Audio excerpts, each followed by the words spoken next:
Hello people of the earth and welcome back to Quick Save TV. My name is Mike and this is going to be my take on the Medal of Honor Warfighter, the new game that just was released in Europe last night. I've been playing it for over 7 hours right now, and I wanted to go ahead and tell you what can you actually expect from this game if you've been thinking whether or not should I buy it, does it worth it, is it better than the horrendous previous game, or is it, you know, what is it about, what's so unusual about it, what's interesting, etc, etc. We're going to talk about multiplayer first and then a little bit about single player. It's not much to say about single player, but the point is multiplayer is more interesting, so let's go ahead and start talking about it first. Now, as such, multiplayer is going to be featuring, let me just go ahead and, okay, quick match, no, find the game, matchmaking, okay, it has 7 game modes on 8 maps, right? We have real ops, no, it's playlists, wait, we have, no, it's all good. Okay, anyway, we have real ops, warfighter, and all combat missions. Then we have whole spots, sector control, team deathmatch, and home run. Now, home run is a lot like capture the flag. You just go ahead, take the flag, and bring it home, right? Which is kind of difficult in this game, but anyway, yeah, that's what you do.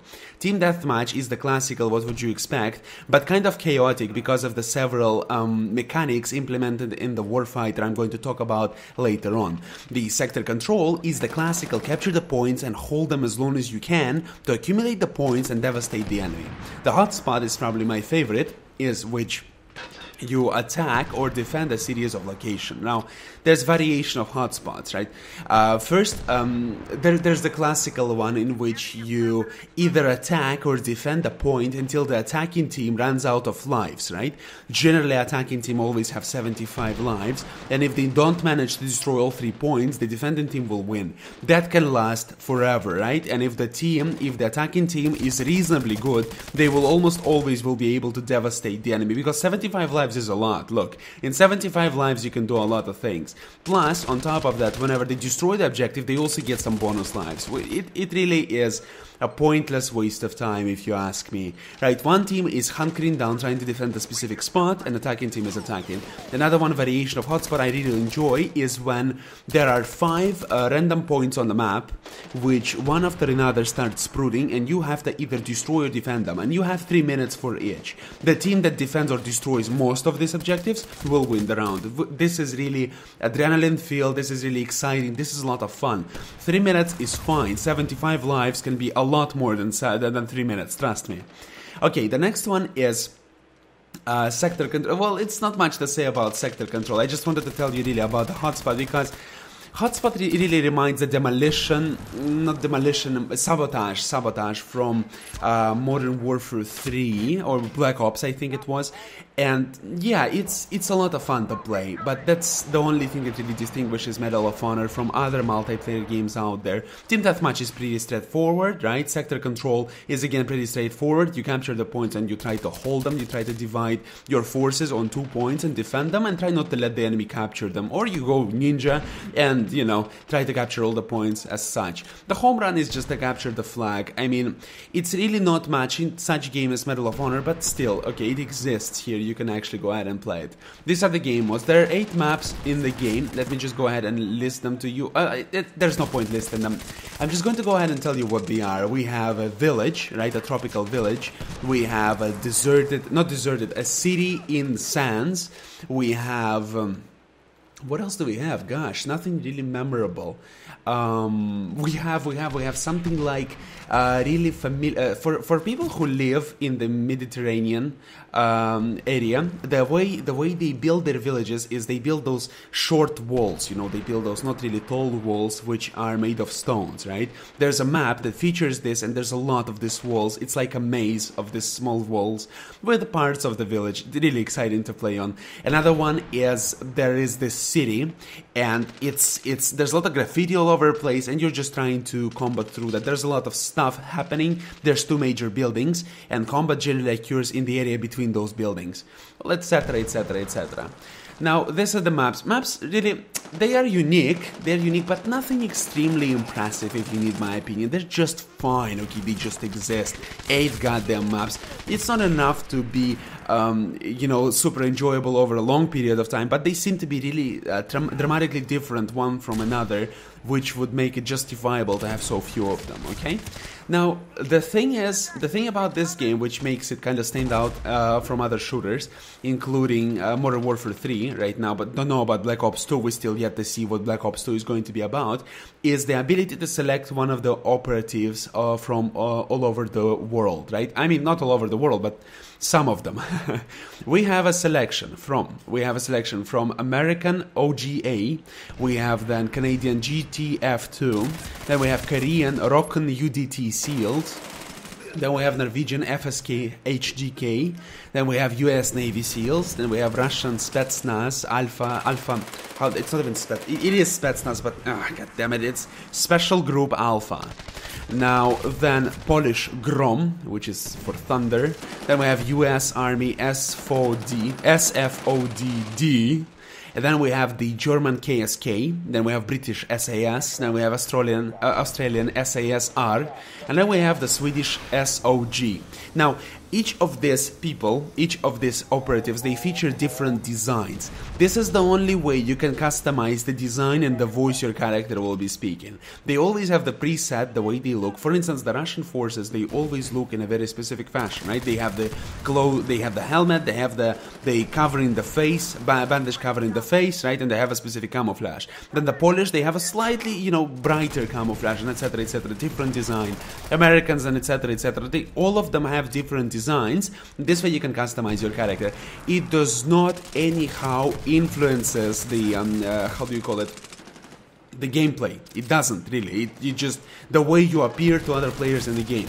You might want to select the camouflage you like the most, or the, you know, the special group you like the most. Like if you're American and you would like to play as the Navy SEALs, you can do that, no problem, right? Or if you want to be something unusual and you're not Polish, for instance, go ahead and select Polish Grom. You would have a feeling the way they talk and etc. I have to say, I played for a while as Russian Alpha, right, in this game, and I have to say they don't really sound realistic and etc. But this is the common issue to all these games. They generally, because of the way they are made and the whom making them, usually Americans are very realistic, SAS are to the point realistic, and everybody else is freaking like not very much realistic. The Russian voices are weird, you know, they don't really represent. Anyway, whatever, I'm sure it's the same for everybody else, but I just wanted to let you know that it's not necessarily the way our forces operate and not the real weaponry they use. Yeah, another thing about the weaponry. Each of the characters, they have a preset of weapon not even selection, they have a preset weapon, right? For instance, Grom forces, they use Heckler & Koch 416, right? Grecos. And this can be customized to a relative reasonable amount. Anyway, you can select a gun from any operator, right? However, you have to remember that you can customize this weapon in the boundaries of this weapon. Like for instance, if you select for from the Polish Grom, you can select Heckler & Koch 416. I mean, how to put it better? Listen. There's no selection of weaponry as such. There's none. Nada. What you do is, you select a specific group, for instance, Alpha Anti-Terror, and you're going to have HKG3. Always, right? This is the only thing you can have. Then you can customize it. You can put specific sights. You can put ACOG. You can put some reflex sights. You can put whatever. You can put mixed stuff. As long as you unlock them, you'll be able to put them on. Customization in this game of the weaponry is honestly horrendous. Okay, I have to admit, I'm not impressed, not even in the slightest. I was really excited from the trailers and from the way they were trying to present it. I really don't like it. There's nothing so much customizable. I mean, for instance, what you can customize is the way your weaponry appears. But who gives a rat's ass the way it appears? I'm just saying, right? You can, for instance, right now I'm holding HK 416. I'm going to show you gameplay video and just talk about it. What's happening here is that you can customize the muzzle flash, you can customize the suppressor, you can customize the receiver, you can customize the magazine style. God, who gives a rat's ass? I'm being honest with you. This is it's a cosmetic customization, not more than that. Paint job, god-awful paint jobs. Some of them are so bright that they don't even fit the battlefield. I'm just saying, right? Some of them are incredibly beautiful, I'll be honest with you, but most of them are either weird, either just very, very strange. I mean, for instance, when you select as Alpha Anti-Terror, you get this HK G3, and G3 is painted in such a fashion that it's painted completely in green, right? And the wooden part of the weapon is it's half painted, right? It's like someone who painted it did a very awful job, or don't even talk to me about it. It's just so weird, right, the way it looks. Anyway, the black and wooden looks much better in my opinion. Anyway, those camouflages, they look childish. They might kind of add to the your customization of the weaponry, but really, how much do you really care about these things? In the same Modern Warfare 3, whenever you customize a part of your weapon, it makes a goddamn difference. Here, the difference is slight. There is a difference. Like for instance, when you select a flash hider, muzzle brake, or a suppressor, there is a difference, right? Because with a suppressor, the enemies will not be able to ping you through the minimap.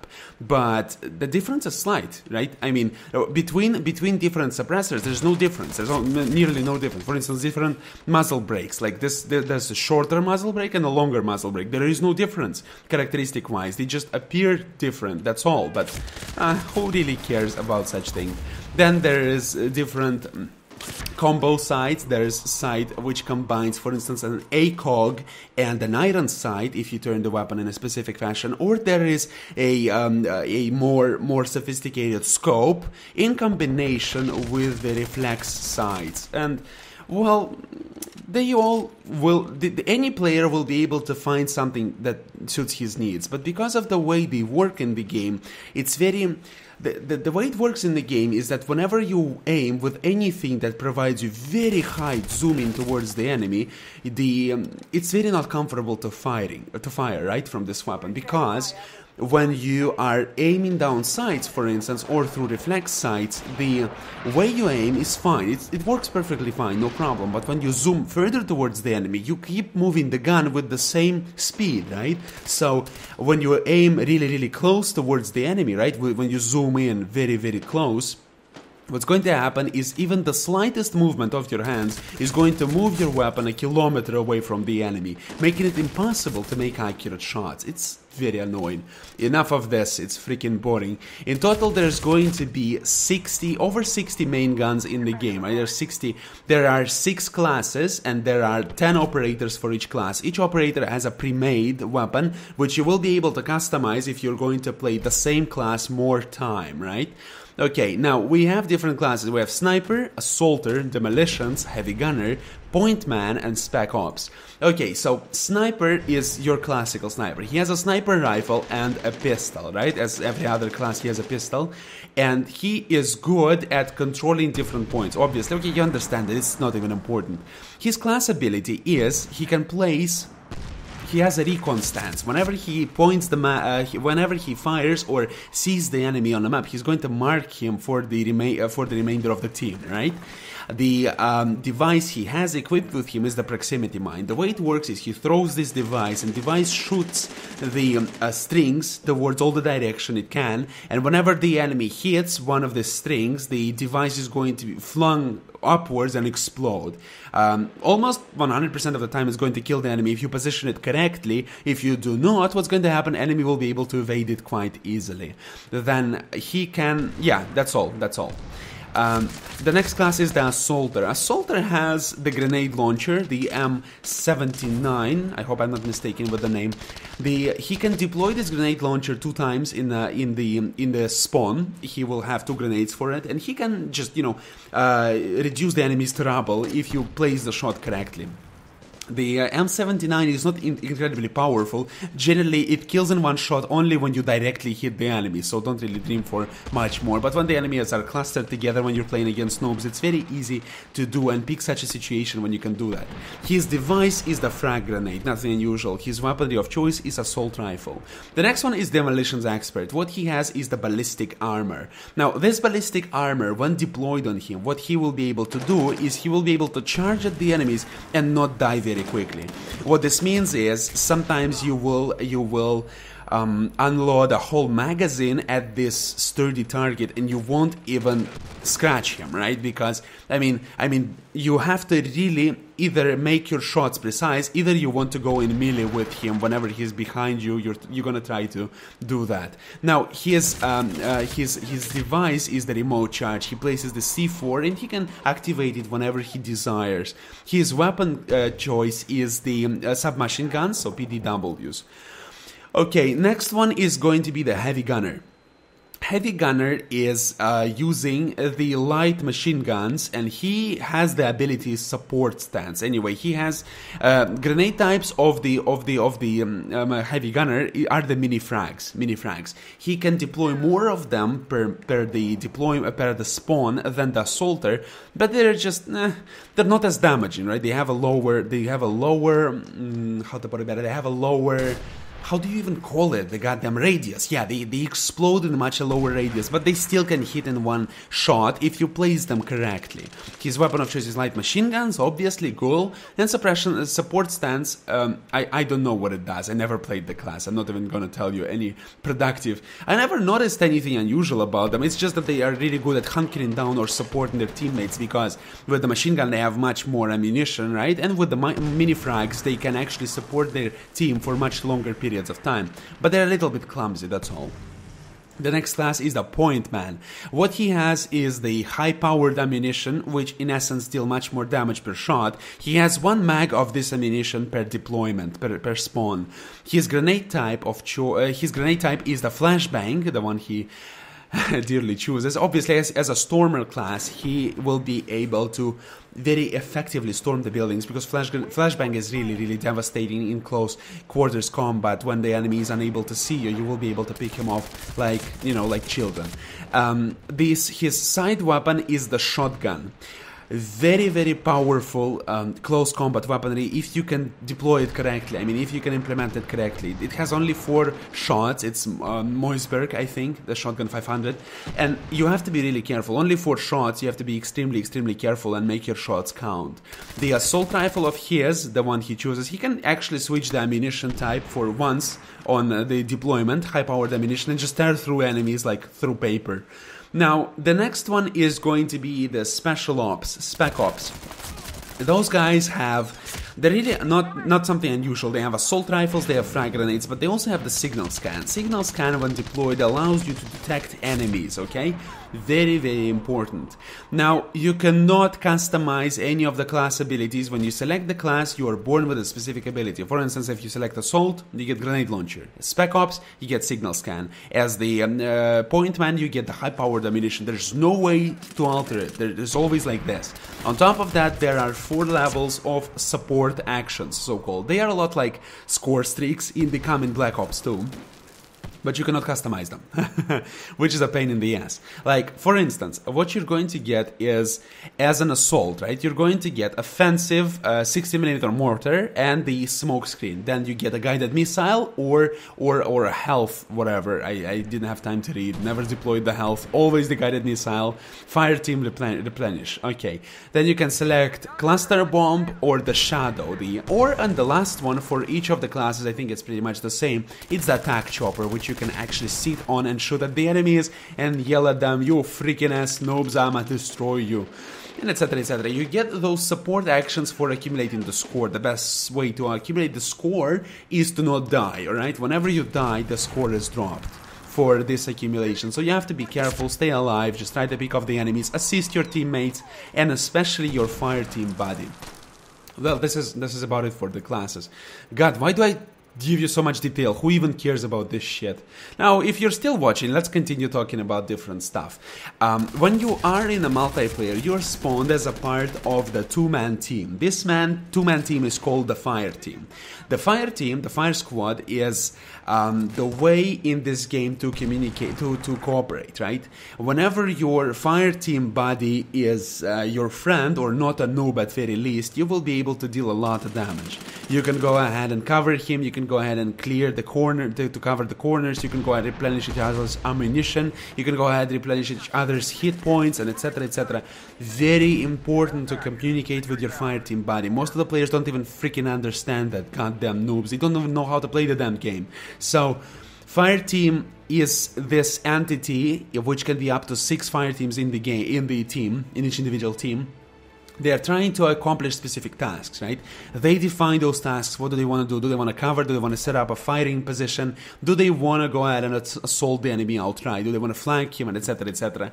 You don't have to work with your fire team buddy, but when you work together, you generally get higher score, and you can assist. You have more opportunity to generate more score. You have more opportunity to stay alive, and it's just more fun like this because you can heal each other. You can, you know what I said. It's very, very fun to play. Now, you can even customize the fire teams. If you have enough friends playing the game, you can customize your party, right? Your party can consist of up to 12 people, 10 people. You can place people in specific fire teams. You can customize whom you're going to hear. You're going to hear your party, or are you going to hear your fire team, right? You can customize whom you're going to hear. Do you going to hear an entire team? Do you want to customize what you want to hear, right? Do you want to hear the team? Do you want to hear your fire squad? Do you want to hear the party? Whatever. You can customize all of it so that you don't have the chaos in the radio chatter. Instead, you're going to have a very organized, fashionable groups which are going to work effectively together. And at the end of the match, the best fire team is featured, right? On the winning side, the best fire team is going to be always featured. 2 people, the best fire team, the best score. Generally, these people are, they're the best players in the team. They are the best combination of best players on the team. Trust me, I had so many times when I would have a very high score and my fire team buddy would just drag me down because of his inexperience, obviously. But it was just the launch of the game, so, I was just gonna go ahead and sit down and chill. It's fine, it happens. Then there's the social hub, whatever, when you can share your achievements, which nobody cares about, and etc, etc. Oh, another cool thing is that you can actually, in every match, you accumulate those tokens, which are called, what are they called? They're called,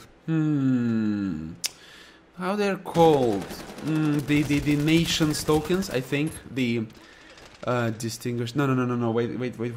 They are allowing you to go to the battle log of Medal of Honor, and there is this mini game to which people can submit their tokens, and day after day, as you submit more tokens, you're going to get multiplied score. Those tokens as such will allow you to push your nation forward and allow it to score the first, second, third place, whatever, right? So the more tokens you donate, the more chances your nation, which you've chosen to represent, which you can do it in the battle log, it has more points. The more points it has, the more chances it has of winning. Each season, there's going to be a different winner, right? Each season lasts a week, right? So in a week, each different nationality has a chance to win. I would be really surprised if America does not win 100% of these seasons, because it's a single nation that has a lot of gamers. Well, maybe South Korea would have a shot at it. Well, anyway, last time I checked, the scores were as follows. South Korea first, United States of America second, Russian Federation third, fourth was Brasilia, Brazil, and etc, etc. Well, it's fun enough, right? As you progress in levels, I'm level 17 right now, I think. As you progress in levels, you're going to go ahead and unlock additional people to customize your classes, right? With them, you're going to unlock their weaponry as well, which allows you to a little bit customize your gameplay as different classes, right? As you accumulate enough points, you're going to get tours of different classes. The more tours you get, the more awesome their badges are going to look. Now, regardless of the fact, I think that's all I have to say about the multiplayer. Now that I talked about all the mechanics in the game, that's pretty much all the major mechanics in the game. There's nothing else to talk about. Beyond that, the game feels very raw at this point. It's good, it's far from perfect right now because of the abundance of bugs present in the game. Now, there are issues when you are spawned beyond the map, there are issues when you fall through the bottom, the floor of the map and you just fall into nothingness, into the abyss of textureness. Then there are issues of when you are stuck in specific landscape pieces, and there are, you know, there are a variety of issues. But overall, the game is a lot of fun to play. It's very different, excuse me, from the Modern Warfare 3, for instance. I hope it will be different from Black Ops 2. I think it is. It's more of a rugged shooter rather than a, you know, yeah, jump in and play like the Modern Warfare 3 is. There are fewer weaponry, very unique weapon choices. There are really few of them, really. There's really nothing to choose from, if you need my opinion. Really nothing to choose from. There's so goddamn few weaponry to choose from that it just boggles my goddamn mind. Then once you choose them, you can relatively customize them. It's fine. It sucks, really. There's nothing really customizable. You can customize the everything, as I told you, and it's just doesn't seem to be enough. The multiplayer is fun to play on 8 maps, right? Different types of multiplayer. The support actions, they do make a difference on the battlefield, and it's fun to kill people, right? Also, another thing I forgot to mention, when you get a kill from behind the enemy, you humiliate them by killing him with an axe, right? And he sees the entire procedure as you do that. It's a very violent thing, and it's incredibly amazing. I'll try to show you as many of them as I can. I had like over 15 of them, humiliating kills. I do not know if I will be able to show you all of them because there's a lot of footage. I'll try to find them. Regardless of the fact, it's all about the multiplayer for now. That's all you need to know about it. If I can recommend it to buy it to you right now, no, right? If I think the game has a potential, yes, it does. Because of these bugs, they waste the experience right now, but if they fix them, the game is going to be a lot of fun to play. Now, let's go ahead and talk about the single player now. I'm going to be really brief about it. There's really nothing to say. The single player sucks. It's simple as that. There are how many? There are 16, 17 missions in the game. Well, one of them is very shitty, so I'd say 16 missions in the game. They are reasonably lengthy. The story curve is very hard to follow because it jumps left and freaking right. 8 weeks ago, 7 days afterwards, 6 weeks ago, year later, like whatever, who gives a rat's ass? Just give me a continuous freaking story. Currently I have beat half a campaign on hard difficulty. It really is hard, not because the game is hard, but because your teammate sucks ass.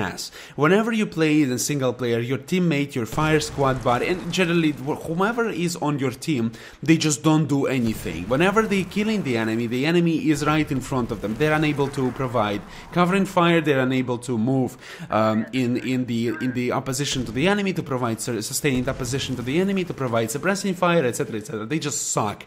Single player in this game is incredibly beautiful, incredibly well, there's a lot of beautiful cinematics in this game, right? They're incredibly well done. But if you want to ask me, Mike, is a single player fun to play? No, it isn't. It sucks dick because there's really nothing in the single player that makes me want to play it. I play it only when my internet disconnects and I'm unable to play multiplayer. Single player doesn't give you anything. It's just a flashy shit which looks much better than, let's say, Modern Warfare 3. Do not know if it looks better than Black Ops 2. It looks immensely beautiful with all the lights effect, etc., etc. But is it fun to play? Most certainly not. There's a lot of bugs in it as well. It constantly bugs out. I've beat half of a campaign right now, and the game bugged out at least 10 times. Can you imagine that? I had to relaunch the game, right? Quit the main menu and start it again in order to overcome this bugginess. Now, Medal of Honor is an interesting game. It's better than the previous one, obviously, but oh my god, there's so many goddamn issues. I really wish they fixed them. The game is really... It's questionable whether or not you want to purchase it. At this point, I'm really enjoying the game. I will be honest with you, but I do know for a fact that many people will not be able to enjoy the game with these issues, and I myself would not mind if they fix them. So, if in final words, do you want me to recommend the game for you or not, right? I would advise you to wait a little bit and to see if they're going to fix the issues with the game or borrow the account from a friend. Otherwise, just... If you want to risk your money and you don't really care, go ahead and buy it. It's going to be a worthy experience, but it's not going to be perfect, that's all.